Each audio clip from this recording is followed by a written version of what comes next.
Hello and welcome to Endurance Minded. It's the podcast that aims to redefine what it means to reach our full potential by exploring how movement and mindset impacts our lives and how we can all work to show up as the best versions of ourselves. I'm your host, Taylor Thomas, founder at TEC, and before we get started, I've got an all call. If you're a coach or an entrepreneur in the health and fitness industry who's trying to grow your business without burning out, I want to personally invite you to apply for the Growth Circle. The Growth Circle is our business accelerator program at TEC, and it's designed specifically to serve providers like you in the health and fitness industry. People who are incredible at what they do, but they need a proven framework and real support to actually scale. Let's be real, running a coaching business can feel like a grind. You're juggling programming and client communication, marketing, admin work, and somehow you're still trying to grow your business. That's where the Growth Circle comes in. Inside the program, we help you nail down your ideal client and get really clear on what your offer is. We help you build a consistent lead gen process so you're not wondering where your next client comes from. We help you improve your sales skills without feeling salesy. And most importantly, create systems and support so that you're not doing it alone. You'll be a part of a driven community of other business owners in this space who get it. We host regular group calls, team intensives, mastermind sessions to make sure you're never stuck trying to figure it out in a silo. So if you're tired of winging it, if you're tired of trying to do it all by yourself, to recreate the wheel, figure out what levers to pull, what's broken and what's not, if you're ready to turn your passion into a business that actually works for you, I want to invite you to apply. You can find the link to the Growth Circle in our show notes. And I want you to really think about what's best for you and your business. I want you to think about how your business can really make an impact on the industry and how it can give you the life that you're excited about and make the money that you deserve, working with the clients that you love, spending time investing in the things that you care about and you're passionate about. So if this is a problem you're committed to solving and you want to take your business to the next level, again, click the link in the show notes. I can't wait to hear from you. Hello and welcome back, and Happy New Year to everyone in our first endurance-minded episode of 2026. Couldn't be more excited to keep our momentum from last year going, and as always, excited to dive into what we have planned today. In our last episode, we talked about emotional fitness and how working that proverbial muscle is just as important, if not arguably more so, than our physical fitness. And today we're going to expand on that. And what we're going to talk about is how our emotional capacity is affected and how we really show up when we're under pressure. And I intentionally wanted to build on the last episode and intentionally make this the first episode of the new year because there is inherently a lot of pressure put on many of us this time of year.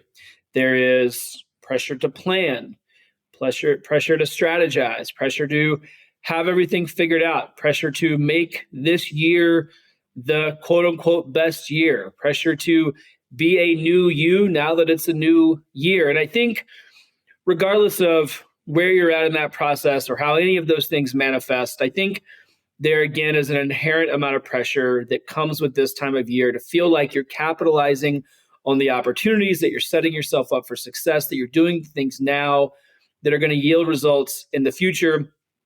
And so with that comes very real pressure. And this is where our emotional capacity comes into play. And so in the last episode, we talked about how our emotional fitness is really part of our awareness. We talked about how you can recognize the role and value and then ultimately build and strengthen your emotional fitness. So if that was the awareness component, today we're going to talk about application. We're going to talk about the application of that under stress, which is exactly where high performers and those with big aggressive goals get exposed. And what we have to understand, I think, is that pressure doesn't make us emotional. It shows us how much emotional capacity we actually have. So you hear that all the time, right? Some people are emotional, some people are not emotional. These tropes tend to come out when there are pressured situations, a challenging conversation, a challenging situation, a challenging season, something that doesn't go as planned. One person responds in a way that seems that it is more under control, and another person might respond in a way where we might label that person as emotional. And again, I think the caveat here is that the pressure is not what makes us emotional or not emotional. What that pressure does is it shows us how much capacity we actually have, specifically how much emotional capacity. And so let's just think about scenarios where this can show up. It can be before big events. For those of you that are athletes in our audience, it's a big race.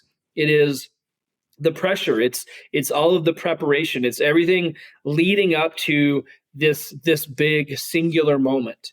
For those of us that are in leadership positions, it's hard leadership decisions. It's leading people well. It's communicating effectively. It's getting the right people on your team. It's giving people challenging feedback that you know is going to help them grow, but it's still going to be something that is confronting. It's difficult conversations. It's high stakes experiences, putting new things out into the world, inviting new people into an experience, anything that has high stakes and that is new and holds a lot of pressure. Everyone thinks that they'll rise to the occasion. We all would like to imagine a scenario where when any of these things happen, we rise. We meet the challenge with the appropriate level of preparation, with the appropriate amount of preparation. But the fact of the matter is, and the reality is, that most of us collapse to the lowest level of our emotional capacity.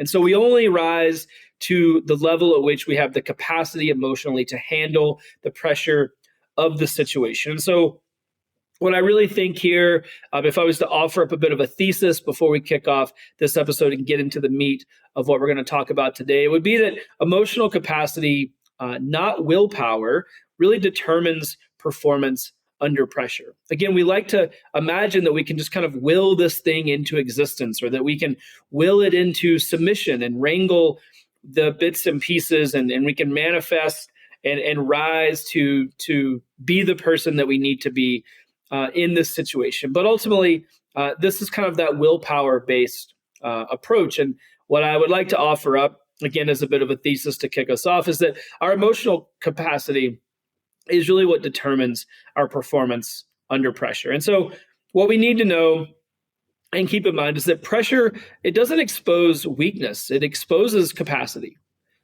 And what the good thing about that is that is solvable. Because if pressure exposed weaknesses are hard to bolster. Not saying they can't be improved, but those are more challenging things to solve for. When pressure exposes capacity, when we recognize that that's the equation, capacity can be bolstered. That's something that we're going to talk about today. And I want to leave you with what you need to walk away with, things that are going to help you increase your capacity so that you can handle more pressure. Because there is not a scenario, or it is not worth talking about whether or not we can reduce the pressure. I think pressure is a very real part of life. I think pressure is good. I think pressure can bring out the best in us, but we have to be prepared for it. So knowing that we can't remove it, or that is not the end goal, but rather we need to build ourselves up in a way that allows us to rise to the pressure and build the emotional capacity to deal with it. So let's start by defining what emotional capacity is. Here I am talking about capacity, and we're going to build it, and that's what really dictates things, not our willpower. Well, what is emotional capacity? What it is how much emotional stress you can hold without losing access to your clarity, to your regulation, and to value-based action. Right? I'm going to say that one more time. So emotional capacity is how much emotional stress you can handle without losing access to three things. One is clarity, the second one is regulation, and the third one is value-based action. And that's important because clarity is pretty straightforward. Right? How do I remain clear amidst all of this pressure, amidst all of this stress, amidst all of this mounting pressure and decision fatigue and all of the things that happen when we are in stressed and pressured environments? We would like to remain clear. Next, we need to remain regulated. So we talked about this with emotional fitness in the last episode, but regulation is a key component to making sure that we show up as our best and operate at a high level. Next is value-based action. I think this is the real kind of crux of the equation here, is that we have to continue to deliver, operate, and make decisions in alignment with our values. We can't let, or ideally, we would not let the pressure and stress derail us from what we know is our North Star, what we know are our values, the things that we care most about, and how we want to show up in the world, how we want to treat others, and so on. So what does emotional capacity consist of? So emotional capacity includes staying present when you're uncomfortable. It includes holding complexity without shutting down. It includes feeling emotion without being hijacked by it. It includes maintaining your access to reason, to empathy, and restraint, despite the pressure and stress. So this is what you get when you have emotional capacity. You have access to more of this, more access to presence, more access to handling and managing complexity, more access to the emotional spectrum without letting it run the show, more access to reason, empathy, and restraint. And these are all very positive things. These are all pieces of the puzzle that are going to allow you to be in high performance, high pressure scenarios and still execute. What is emotional capacity not? So emotional capacity is not staying calm all the time. It is not always being even keel. It is okay to lean into a full spectrum of emotions. It's not being emotionless. So I think that's often what we ascribe as a strong person or someone who has a lot of emotional capacity is someone who is emotionless, someone who is seemingly unmoved in any particular direction.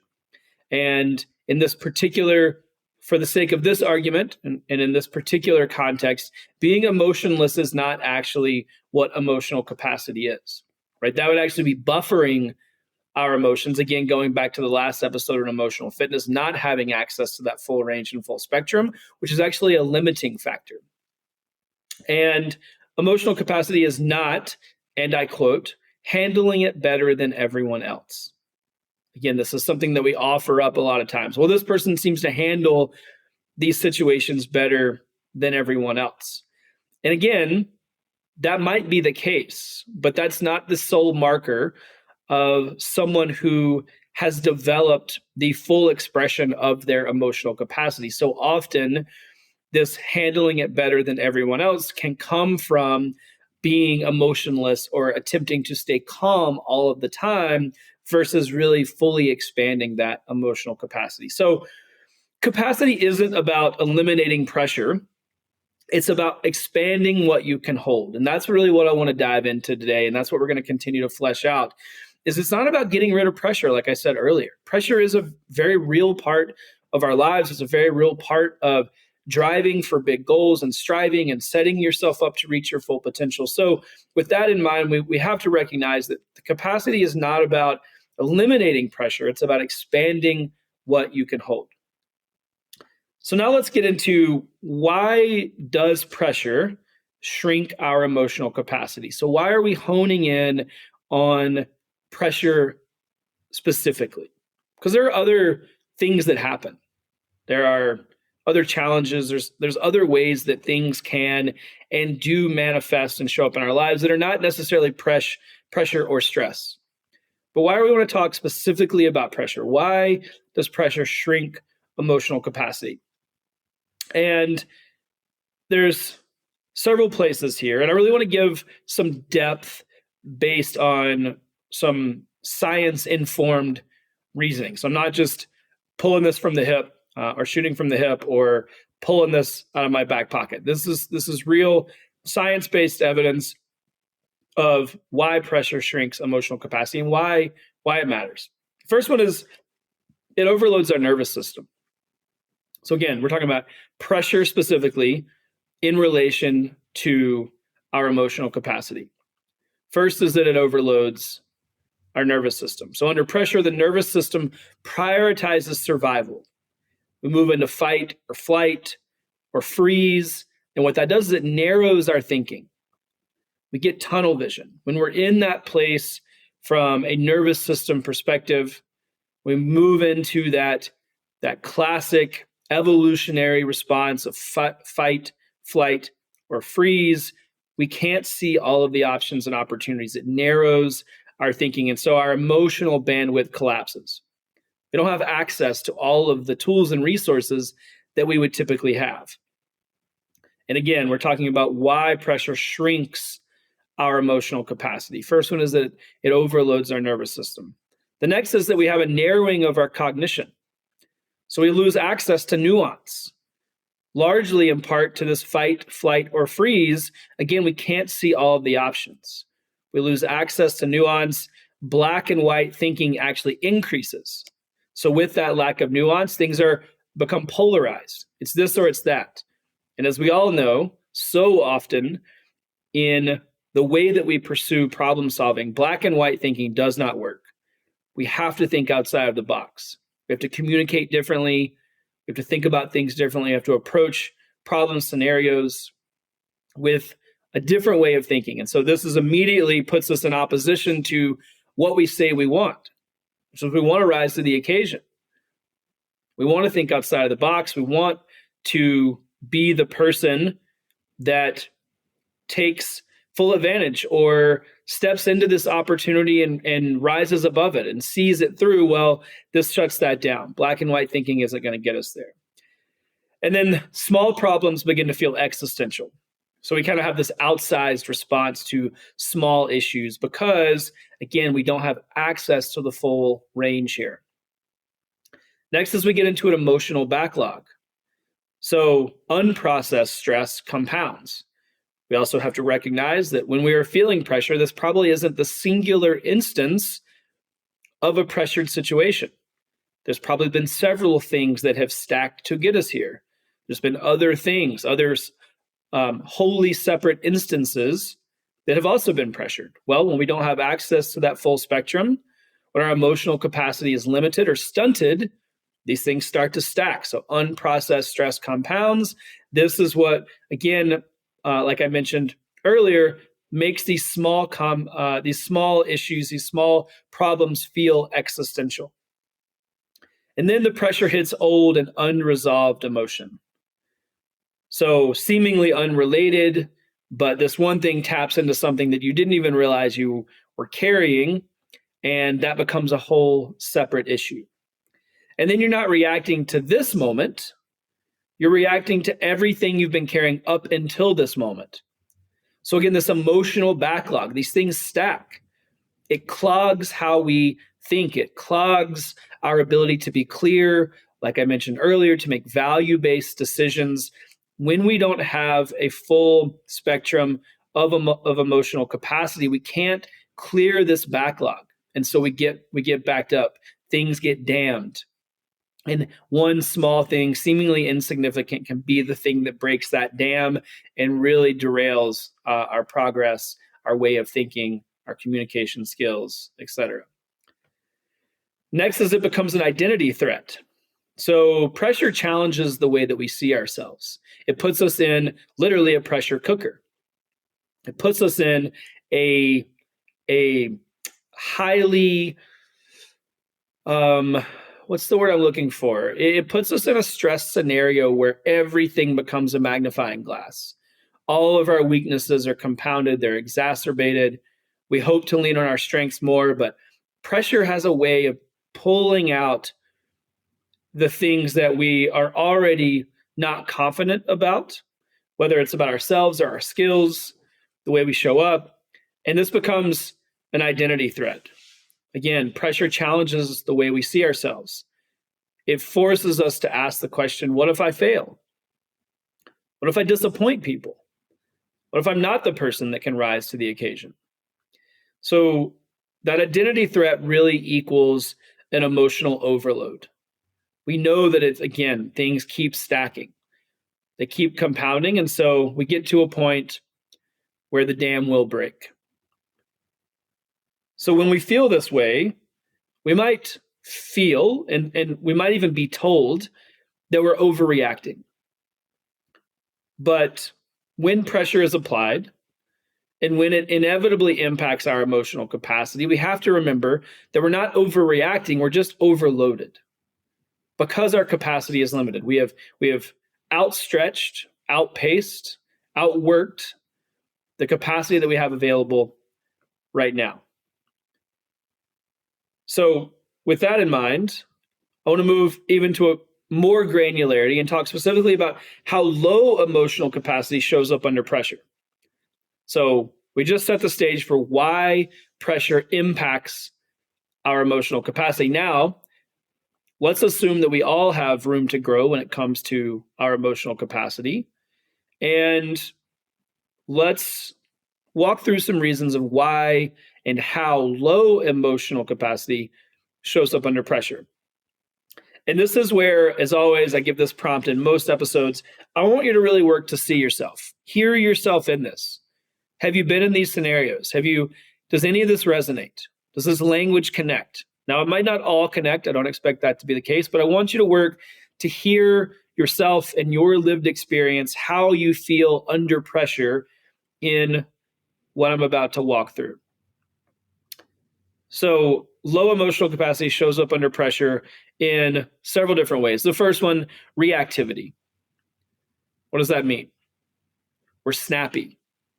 We're defensive. We over-explain our position. We make emotionally charged decisions. We're reactive versus proactive.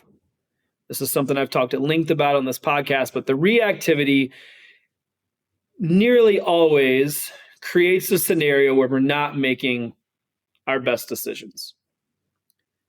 Now, there are instances where we certainly have to be reactive. We have to make snap judgment calls. We have to fly by the seat of our pants and do what's necessary in the moment. But generally speaking, when we are operating from a place of a low emotional capacity, we're in a pressured situation that's going to lead to reactivity, which is not going to yield the best results.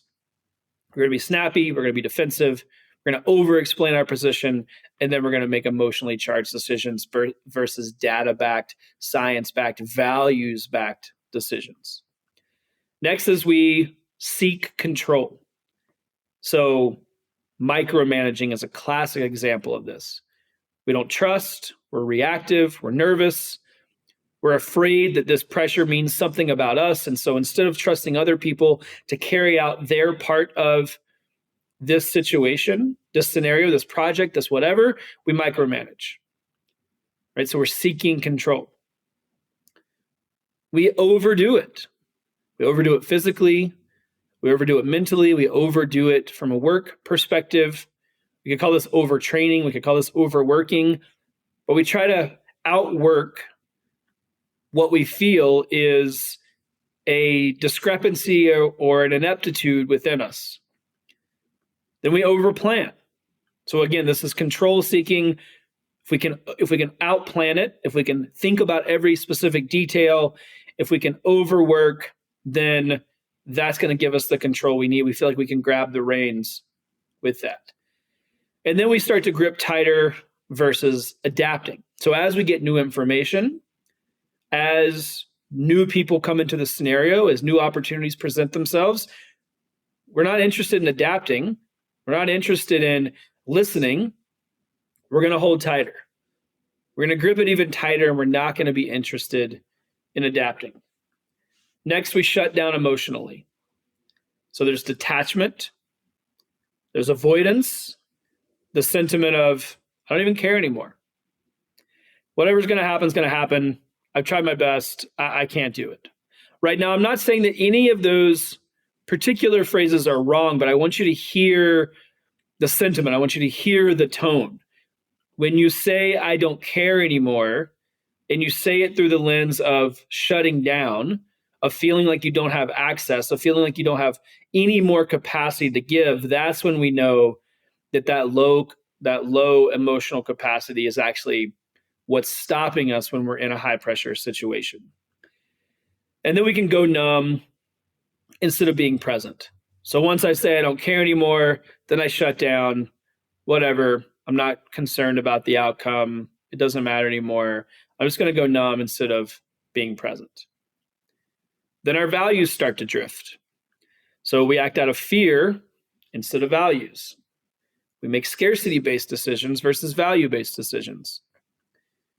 We start to say things we regret. So instead of holding true to our values, we communicate from a place of fear and scarcity and lack. And that's going to mean that we say things that we regret because they're not in alignment with our values. We start to make short-term decisions that damage long-term trust, both within ourselves as well as others. And so our values start to slip. We're not communicating, we're not acting, we're not behaving in alignment with the things that we know that we care about. We just don't have the energy, the capacity, the bandwidth to do it anymore. That's what it feels like. Then our performance collapses. So at the end of this road, what really happens is that we're not delivering. You know what we need to do, but you can't access it. You feel too tired, you feel burnt out, you feel overworked, you can't think clearly. Whatever that is, you know what you need to do, but you can't do it, and so performance declines. And then the skills that you once had tend to disappear under stress and pressure. So the things that you used to be good at, that you know that you can do, that you know that you had access to at one point, those skills start to dissipate. They start to disappear. They start to dwindle under stress, under pressure. And so, all of this can manifest in lots of different ways.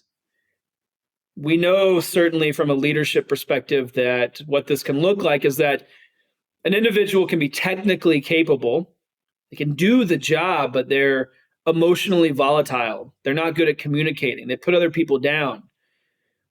They don't set people up for success. The list goes on, right? We all know this person. The person who can do the work, but when it comes to the emotional capacity required to lead the vision, to instill the values of a group of people, to lead everyone in the shared version of the mission and vision of the organization, they don't have the skills, they don't have the capacity. So this is certainly a classic example of what low emotional capacity looks like applied to leadership. We also see it in the athlete-facing side of things. The athlete trained perfectly, but they unravel on race day because they don't have full access to the capacity and the range of emotions needed to process what's coming at them. These are very emotionally charged endeavors. We build, put all this work into a single day, a single instance, a single moment that requires a tremendous amount of emotional capacity. And the emotional capacity is what really takes over once we've built our physical capacity. I've always said that the body follows the mind, not the other way around. And so under pressure, you're not losing your skill. You just lose access to it. And I think this is an important thing. It's not that you don't have it. It's not that it's not available to you.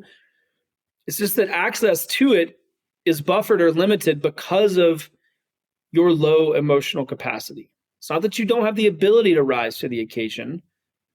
It's that there's a ceiling that's set for you right now that is too low. And that's because of the low emotional capacity.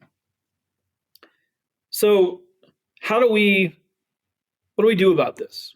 Let's talk about an emotional capacity equation. For those of you that have listened to the podcast before, you know that I like to provide some technical solution, some tactical thing that you could sink your teeth into. And so there's a bit of an equation here that I think could be helpful.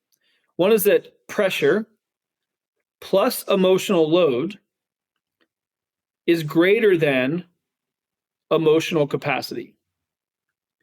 And what that equals is breakdown, right? So when we have pressure and emotional load, we know that overrides our emotional capacity. And when that happens, when we make that pressure and that emotional load more than our emotional capacity, that's what equals a breakdown. So let's talk about what makes up these parts of the equation. So first, pressure. What is pressure? Where does it come from? It comes from external stakes. It comes from things outside of our control. Certainly, so much pressure is applied on us and to us. It's not something that we create ourselves. Now, it certainly can come from ourselves, and I'll talk about that in a second, but largely pressure comes from external stakes. Then it comes from expectations that we place on ourselves, as well as expectations that others place on it. We feel a tremendous amount of pressure internally based on expectations. Again, those expectations can come from ourselves, and they can come from others. And then pressure comes from time constraints. So we just run out of space. Things become more pressured because we're running out of time. Now, what's emotional load? Emotional load is stress. Emotional load is unprocessed feelings. So again, those things that we've just kind of backlogged, we haven't dealt with, we've pushed down. Maybe felt frustrated or sad or angry, but we never, because of our low emotional capacity, we didn't have the opportunity, the time, the ability to deal with that, so we shut it down. And so that becomes emotional load. That stacks. It's another brick in the wall. It's another brick in the dam that's going to eventually clog things up. Emotional load comes from fear around our identity. I'm not good enough, I'm not strong enough, I'm not smart enough. Maybe I can't do it.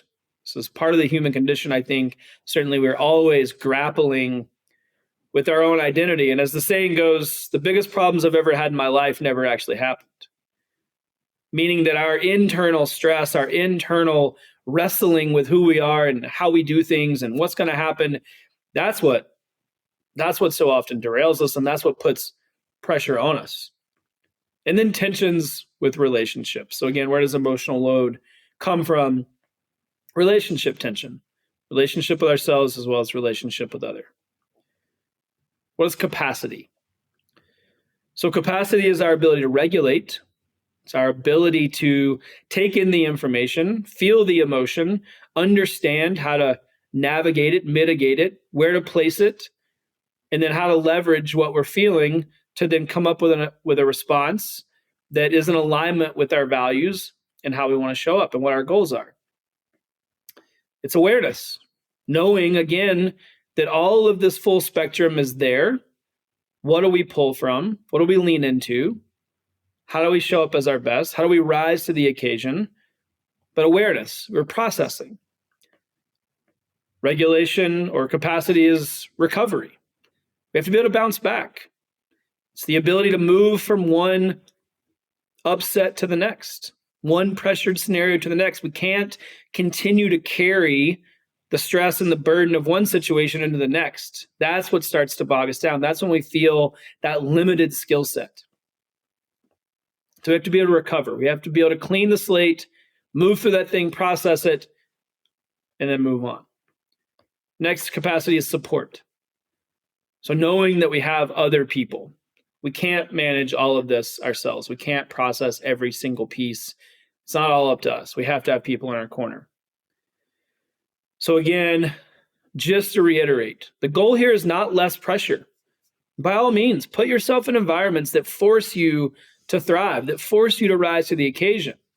What I don't want you to do is put yourself in environments where that continues to erode your confidence, continues to erode your emotional EQ. It continues to erode how you show up as a leader, how you show up as a friend, as a partner. So you don't need less pressure. What you do need is more capacity.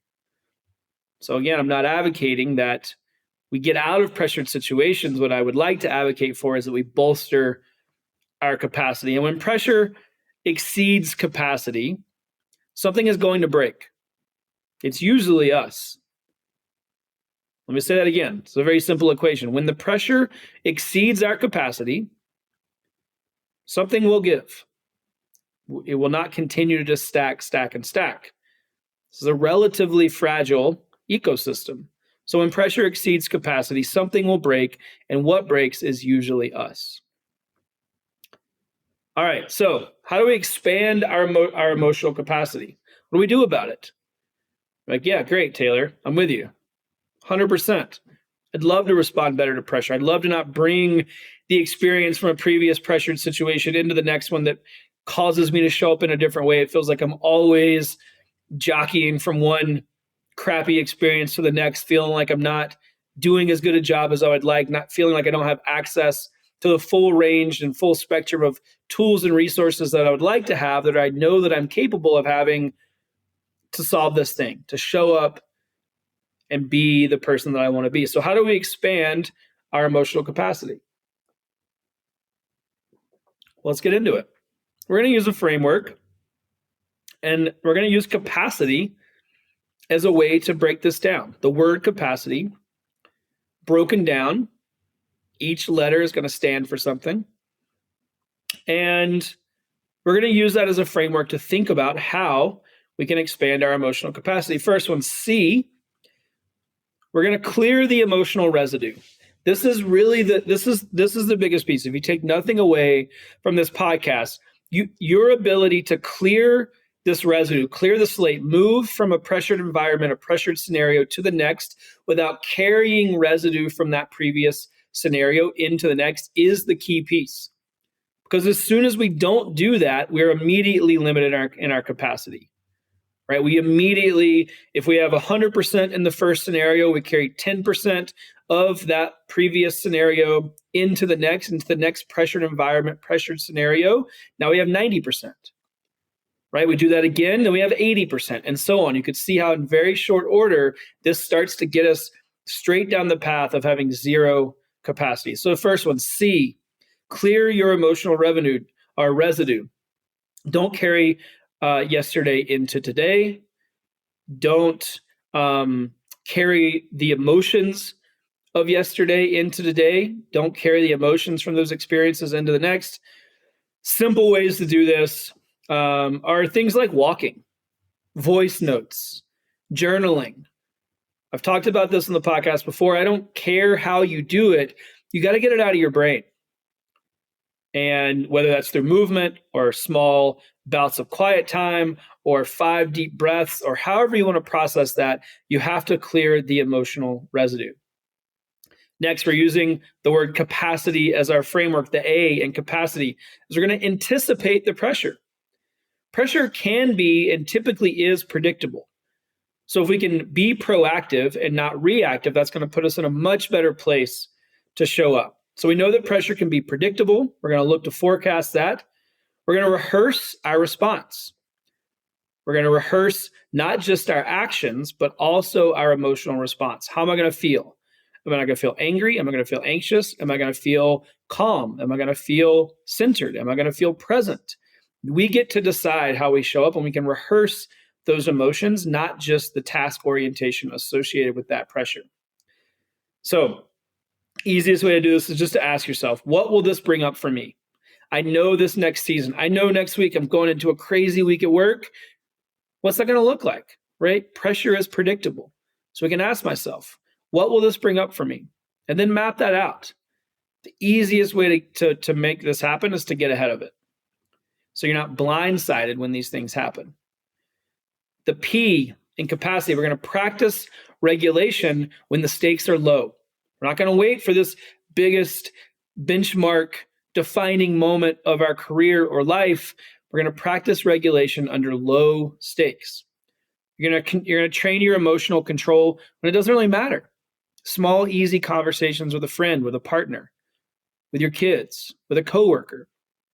Train your emotional control when the stakes are low. Make small reps of uncomfortable situations, right? Don't wait for that conversation that you need to have to stack. Just go do it.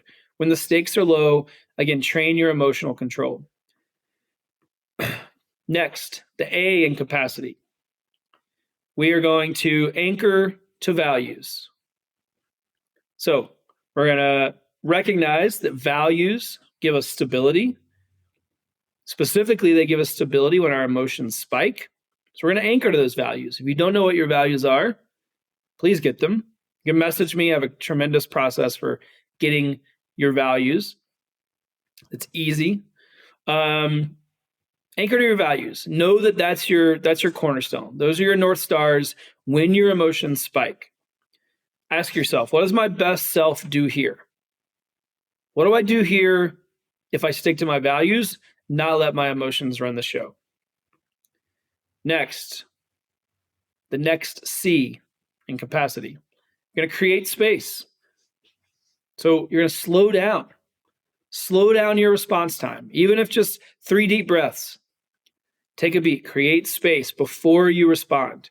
Give your values a chance to insert themselves. So slow down your reaction time. Take 3 breaths before you jump into that reactionary state. Delay a response when possible. I can't tell you how impactful it is to just sleep on something. If you have the ability to sleep on it, sleep on it. Take 12 hours. It's amazing what just taking a beat can do. And if the time constraints allow, sleep on it. Delay your response when possible. Next, you're going to increase support. You're going to increase the support around you. Pressure, when it's handled alone, shrinks our capacity. It's always going to be better when we have support, when we have people around us. So know that when pressure is handled as a group, as a unit, when it's shared, capacity expands. So it's coaches, it's peers, trusted relationships, coworkers, people you can lean on. Increase your support. Next, the T. Get close to the end of the word capacity here. You're going to train recovery. So capacity rebuilds when we recover. So you're going to train shedding, clearing that emotional residue, and then recovering afterwards. Capacity rebuilds in recovery. We need that space. So that's just emotional rest, a chance to take a beat, a chance to unplug, some silence, a little stillness, go for a walk, take a yoga class. It doesn't have to be big, grandiose. You don't have to go on a vacation. Just make sure that you're training that muscle of recovery to create space for increased muscle capacity, to create space for pressure when it comes, not if, but when. And finally, why? You're going to do your identity work.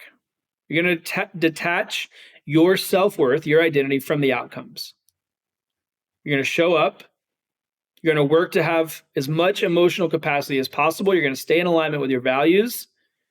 You're not going to be reactionary. You're going to do all the things that we've talked about. And you're going to know that that's the best version of yourself. And whatever the outcome is, it doesn't mean anything about you. So you're going to detach your identity or your self-worth from the outcomes.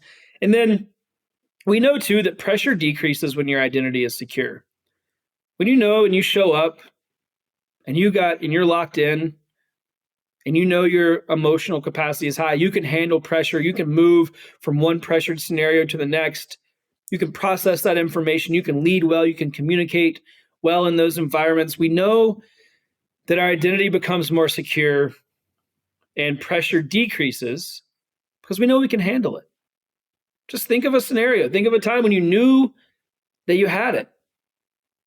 When things don't feel as pressured, when you know that you're locked in versus when you're doubting yourself the entire time. So let's think about how we can audit our emotional capacity. I want to leave you with something that you can sink your teeth into, that give you a tool. You can see where you're at right now. And then given what we've talked about today, you can expand that. Bit by bit, little by little, you can build and increase your emotional capacity. So I'm going to ask you to rate yourself 1 to 10. If you have something to write with, you can pull out your phone. You can fast forward again to this part. I'd encourage you to go through this and actually do this exercise. Rate yourself 1 to 10 in these areas. Emotional regulation, 1 to 10. One, not good at emotional regulation. I fly off the handle quickly. I very quickly move to the worst case scenario. Very quickly let myself get pulled into scarcity, fear. 10, I'm very emotionally regulated. I understand the full spectrum of emotions, but I can choose which one I want to deploy in alignment with my values. Also, don't let a particular scenario derail me for an undue amount of time, right? I don't let the response become outsized to the scenario. How emotionally regulated are you? 1 to 10. Next, your stress recovery speed. How quickly do you recover from stressful scenarios? 1 to 10. 1, lowest, 10, highest. Next, your identity is stable under pressure. So how good are you at making sure or keeping in mind that that pressured scenario does not mean anything about you? It is not your identity, how you show up in that. Rate yourself 1 to 10. Then rate yourself 1 to 10, your support systems. When you're in pressured scenarios, do you go at it all alone? Or do you invite other people in? Again, pressure is always going to be higher when we're alone. Think about pressure disseminated across a few people versus pressure that is focused on one individual. Which one do you think is going to feel different? Which one's going to feel better? Which one's going to invite different perspectives, different scenarios? It's going to allow you to lean on your strengths, but also you're going to invite people in that bolster your weaknesses. So rate yourself 1 to 10 on support systems. Lastly, rate yourself 1 to 10 on your ability to pause before reacting. How reactionary are you versus can you take a beat? Again, there's a few ways to do this. Literally just the 3 breath rule. If it requires an immediate response, take 3 breaths before you respond. Align with your values. Think about how you can expand your emotional capacity in that moment and take a very small beat. If you can, delay your response time. Sleep on it. So how good are you at how good is your ability to pause before reacting? Then, once you've rated 1 to 10 on all of those, I want you to ask yourself the question, which score is limiting everything else? All of these things are connected. None of them happen in a silo. So which of your scores is limiting and impacting everything else? Then I want that to be your focus for the next 30 days. So often with high performers, support systems is a low point, right? Maybe you rated support systems a 3 or a 4. If you're going at all this alone, that is the thing that's impacting everything else. So in that example, for the next 30 days, I just want you to focus on inviting people in. Who's the 1 or 2 people? Right? If you don't have those people, work on building those relationships. You need to find them. So I want you to ask yourself again, after you rate those specific areas, ask yourself which score is limiting everything else. Then that is your focus for the next 30 days. Try to move that just 1 point. If you rated something a 4, try to move it to a 5 in the next 30 days. You don't have to change things overnight. Rome wasn't built in a day. We're going to take small, consistent actions in the right direction. So, as always, hope this was valuable. Hope you got something out of it. Again, I think this is particularly important at this time of year because pressure is mounting. We're getting pressure from our jobs. We're getting pressure from our friends and family. We're getting pressure from the internet. Every time we pull up a post, it's now's the time to get ahead of the year, to do this and that. We feel so much pressure to set the pace and tone for the entire year. And I'm not advocating that strategy and goal setting and planning are not valuable. By all means, we need to have a roadmap. We need to have a path. But with that comes a lot of pressure. And so recognizing that pressured environments are a reality, my hope is that the proximity of this conversation to this time of year is going to help you set yourself up for success so that you can increase your emotional capacity, handle pressure better, and make sure that you can move from one pressured experience, one pressured environment, one pressured scenario to the next without carrying it, so that at this time next year, you're not carrying all of the baggage of all of those pressured scenarios, right? We want to cleanse that emotional residue. We want to clear the slate so that you can move to the next one with a clear head, showing up in alignment with your values. So thank you so much. Happy New Year to all of you. Hope your January is off to a great start. As always, you can find us at enduranceminded.com. Let us know what's going on. Scroll to the bottom, leave us a note. We'd love to hear from you. I'll ask it every time because it means the world to me. If you haven't yet done so, please rate this podcast. Let us know what you think. And then lastly, share this episode or one that you like with someone that you think will get some value out of it. Our community spreads by others sharing the value with Endurance Minded. So it'd mean the world to me if you could rate, subscribe to this podcast, and share this episode or another one with a friend. Can't wait for another full year of Endurance Minded. It's going to be a great one. And as always, thanks so much for your support. I'll see you next time on Endurance Minded.